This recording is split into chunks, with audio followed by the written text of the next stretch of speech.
¿Sabes cómo es que los mexicanos se volvieron católicos? De hecho, sí sé y es fácil de explicar. Primero que nada, recordemos que México en su totalidad, como país, nace siendo cristiano. No es que se volvieron cristianos, sino que nace siendo cristiano, nace de la evangelización y del mestizaje, de la unión de los españoles con los indígenas. Ahora que, por lo que veo en tu video, tú te refieres a los indígenas. Y es un grave error histórico nombrar como mexicanos a los indígenas que vivían en este país, porque en primera todavía no existía el país y no todos tenían la religión mexica, sino que habían diferentes culturas, diferentes tribus, y no era un país como tal, sino que eran territorios que dependían de la cultura y de la religión que se estaba profesando, o sea, mayas, aztecas, todos eran porciones de tierra diferentes y no era un país unido como lo es ahora México. Pues voluntariamente no fue. Nadie deja sus creencias más sagradas solo porque alguien más le dice que las suyas son mejores. De hecho, la Perdón que te lo diga, pero esta frase revela más ignorancia histórica que verdad. Pensemos por un momento cómo iban unos cientos de españoles sin imprenta, sin ejército permanente y sin medios de comunicación venir a imponer una fe a millones de indígenas en tan solo pocos años. Eso no es una conquista ni una imposición. Esto en realidad es una conversión masiva, imposible de forzar si no hubiera existido una apertura espiritual real y una voluntad propia.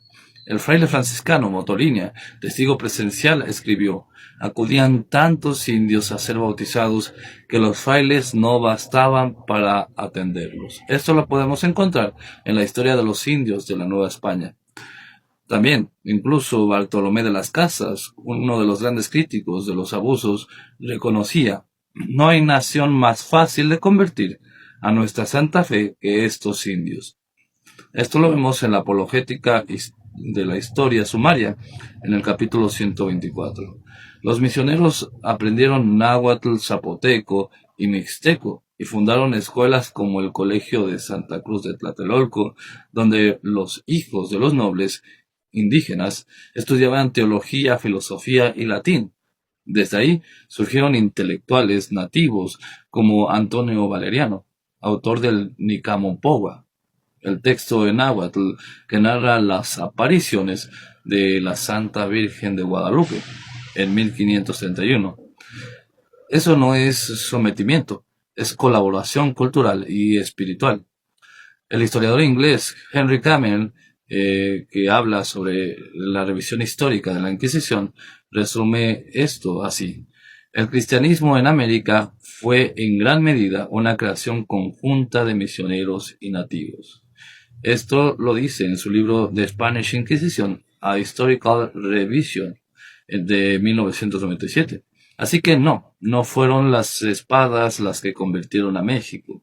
Fue la fe, el diálogo y el encuentro entre dos mundos. Es absurdo creer que un puñado de españoles impuso el catolicismo a millones sin el deseo del propio pueblo. De hecho, la verdadera historia, no la que te cuentan divulgadores blancos e hispanistas, nos habla de un proceso violentísimo. La quema de sus libros más sagrados, el castigo público y hasta el robo de sus hijos son las herramientas que los españoles utilizaron para convencer a los pueblos indígenas de que el catolicismo era una religión de amor. Sí hubo algo de violencia en la conquista por parte de los militares, nadie niega eso, pero confundir la conquista con la evangelización es un error histórico muy grave. Cuando los misioneros llegaron, no llegaron con armas, sino con libros, escuelas y hospitales.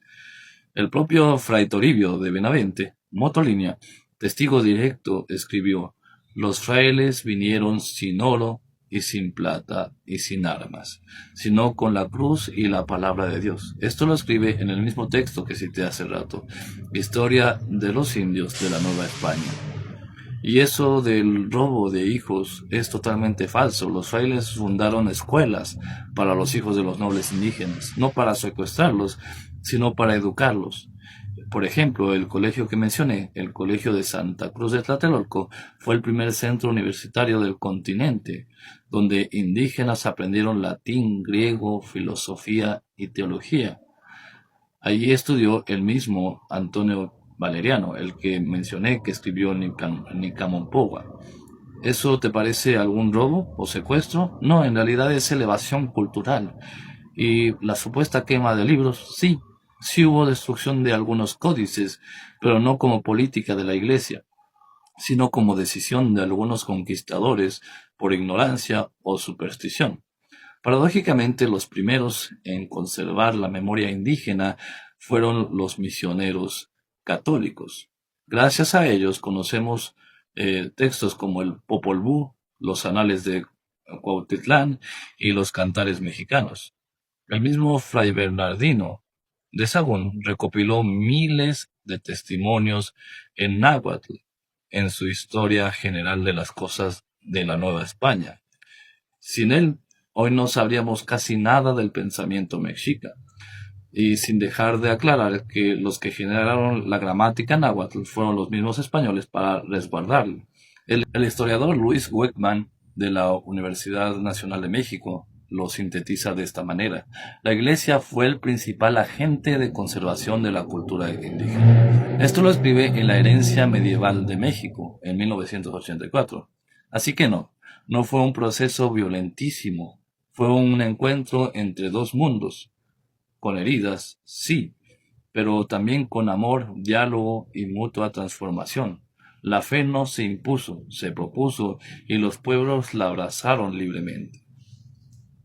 Para la Iglesia esto era una conquista espiritual, así que el primer paso era borrar todo registro del pasado indígena. Y esta es una muestra más de la deshonestidad de este personaje, ya que lo primero que hicieron los españoles, los evangelizadores, no fue destruir todo lo conocido por la cultura indígena. Es más, lo primero que hacen es generar una gramática náhuatl para enseñarle a los frailes franciscanos a evangelizar mediante el idioma que se hablaba en esta tierra. Por ejemplo, en Tenochtitlan y en Tlatelolco había bibliotecas. Los españoles tomaron todos los códices que ahí había y los incendiaron, y aquella hoguera duró como 8 días. De hecho, no, eso nunca ocurrió. No existe una sola fuente del siglo XVI, ni indígena ni española, que mencionen una hoguera de 8 días. Eso es una historia moderna, repetida sin respaldo histórico y con una sola intención de atacar a la Iglesia.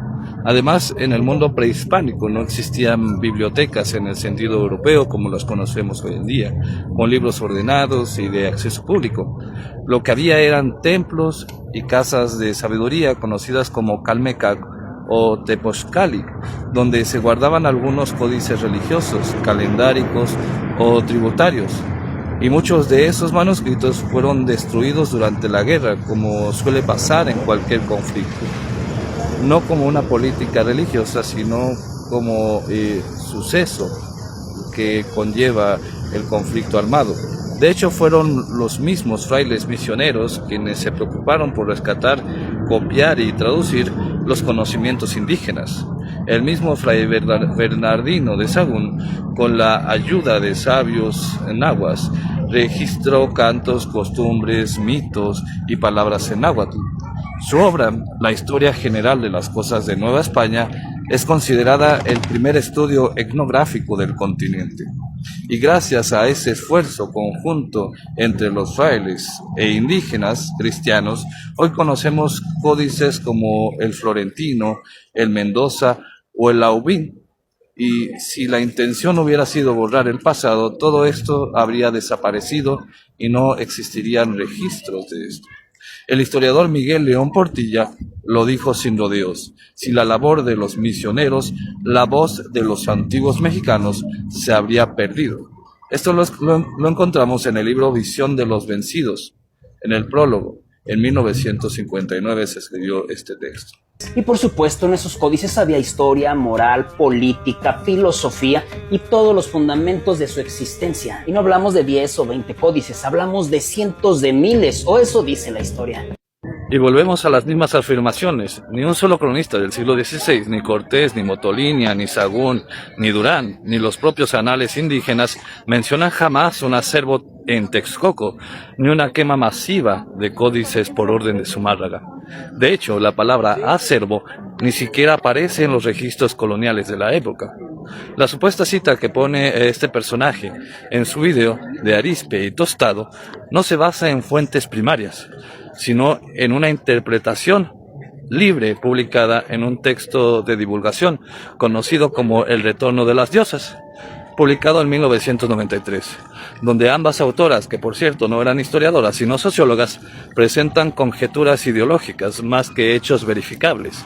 Es decir, no citan documentos, solo repiten un mito académico sin respaldo histórico o archivístico.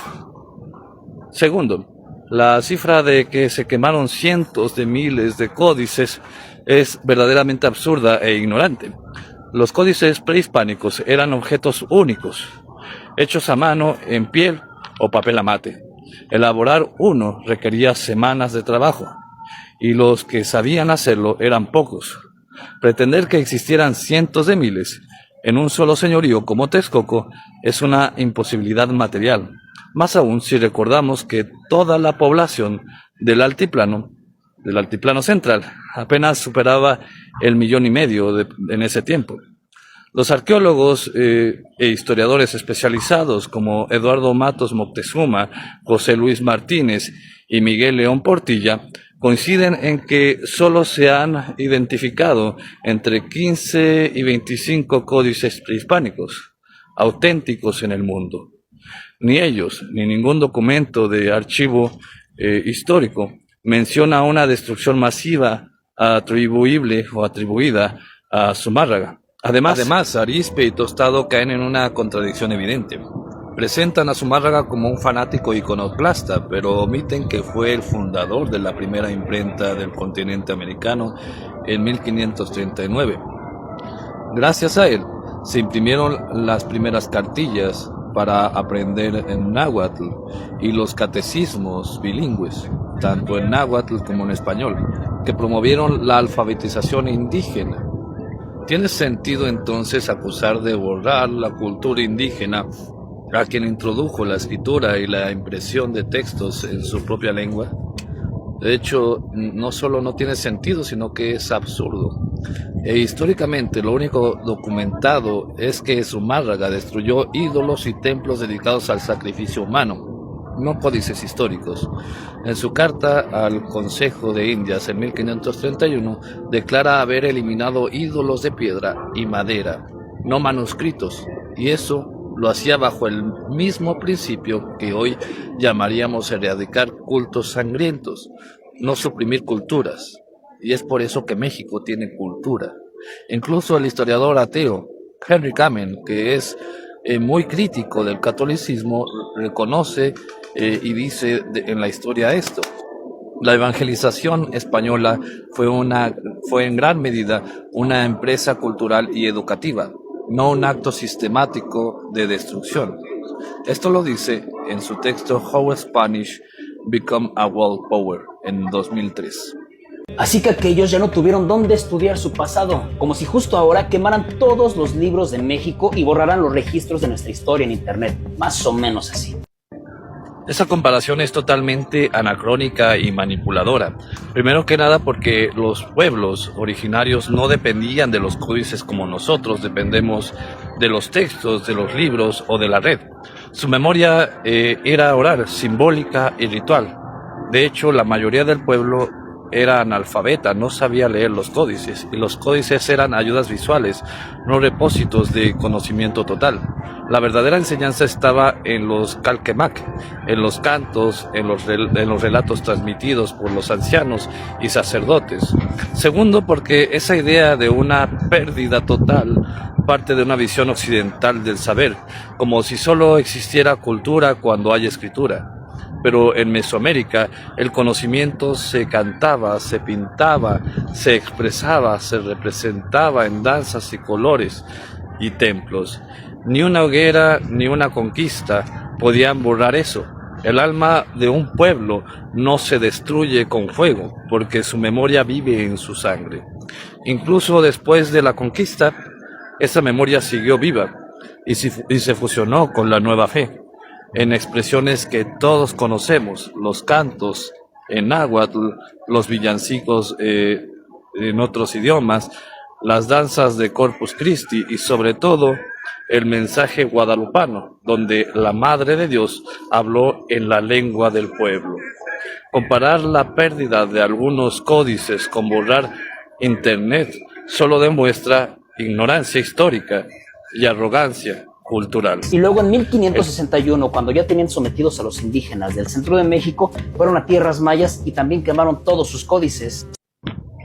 La única quema documentada de textos mayas ocurrió en 1562, no en 1561, y fue realizada por Fray Diego de Landa, franciscano, que vivía en la ciudad de Mani. Y no destruyó todos los códices del país. Esa es una exageración absurda que ningún documento del siglo XVI sostiene. El propio Landa escribió en su relación de las cosas de Yucatán: hallámosle gran número de libros en sus caracteres, y porque no tenían cosa en que no hubiese superstición y falsedades del demonio, se los quemamos todos, lo cual sintieron a maravilla. Esto significa que se destruyeron algunos códices, los códices rituales, no todos los escritos del país, y mucho menos reunidos en una reserva secreta de Mani. Esa frase, la reserva secreta y los cientos de miles de códices, no existe en ninguna fuente colonial. Es una exageración y una reconstrucción literaria del francés Lucien X Polastron, escritor de divulgación, no historiador. En su libro Books on Fire, en 2007, donde mezcla hechos históricos con relatos simbólicos sobre la pérdida de bibliotecas en el mundo. Ni Polastron cita fuentes primarias, ni su texto tiene valor documental en la historia mesoamericana. Por otro lado, la civilización maya no estaba en decadencia como se cita en ese texto. En el siglo XVI existían centros urbanos activos, comercios y escritura viva. El uso de los glifos mayas continuó incluso hasta el siglo XVIII, específicamente en los textos conocidos como libros del Chilambalam, escritos por indígenas que eran cristianos. Si hubiesen destruido todo, estos libros ni siquiera existirían. Y bueno, paradójicamente, el mismo Fray Diego de Landa, que es el que participó en aquella quema de estos textos, fue quien después escribió el primer estudio sistemático sobre la cultura y escritura maya, registrando sus signos, sus fonemas, y esta obra se convirtió siglos después en la clave para descifrar las escrituras jeroglíficas mayas.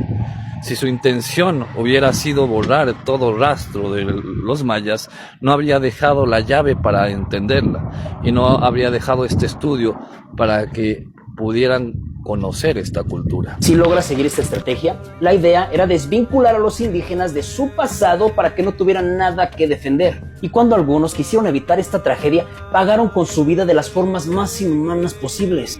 De hecho, no fue así. El fragmento que mencionas es una denuncia presentada contra los soldados seculares, no contra los frailes, y fue redactada por testigos indígenas y recogido por cronistas posteriores como Herrera y Cogullido, pero no forma parte de la relación de las cosas de Yucatán original, y mucho menos son acciones que haya hecho la Iglesia. Es decir, se trata de un informe civil de abusos cometidos por militares durante las campañas de pacificación, no de un documento eclesiástico. Los religiosos fueron, de hecho, los primeros en denunciar estas atrocidades. El propio Fray Diego de Landa, en 1566, ya bajo proceso inquisitorial, escribe que había sido testigo de la crueldad de algunos capitanes españoles, pero negó haber participado de ella para beneficiar a la Iglesia en algunos actos de tortura o ejecución, y fue juzgado en México y absuelto parcialmente, y luego regresó como obispo de Yucatán en 1573, donde impulsó la educación indígena y la formación de colegios para jóvenes mayas. Entonces no fue así como tú mencionas. Y fue después de estas acciones que los frailes le pidieron a los indígenas que les entregaran a sus hijos para educarlos en los monasterios. Y como no se los iban a entregar voluntariamente, después de ver lo que sucedía con aquellos que se oponían a la iglesia, y ya después invitaban a los papás, y si no iban, simplemente los castigaban. Los únicos textos donde se menciona algo similar como lo que dice este personaje son relatos posteriores del siglo XIX en adelante, que interpretan la evangelización con categorías modernas de opresor y oprimido, pero no existen fragmentos primarios ni de Landa, ni de Sagún, ni de Motolinia, ni de las crónicas indígenas, ni de los mismos cronistas españoles que describan a frailes arrebatando niños o castigando a los padres. Por el contrario, los testimonios auténticos de la época muestran lo opuesto, que las familias indígenas pedían que sus hijos fueran instruidos por los religiosos, porque veían en la educación una oportunidad social y cultural para sus hijos. En Yucatán, por ejemplo, los frailes franciscanos fundaron el Colegio de San Francisco en Mérida, y los documentos del Archivo General de Indias muestran autorizaciones firmadas por caciques mayas que entregaban voluntariamente a sus hijos para recibir letras, doctrina y buena crianza. Los frailes no sacaban hijos de sus casas. Los pueblos enviaban delegaciones para asegurar lugares en esos colegios. La idea de que los frailes castigaban a los padres que no entregaban a sus hijos no tiene sustento histórico ni documental. Ninguna orden religiosa tenía poder militar o policial para hacer este tipo de cosas. El único poder coercivo en la Nueva España era civil, representado por encomenderos y autoridades reales, no por los conventos ni por los sacerdotes.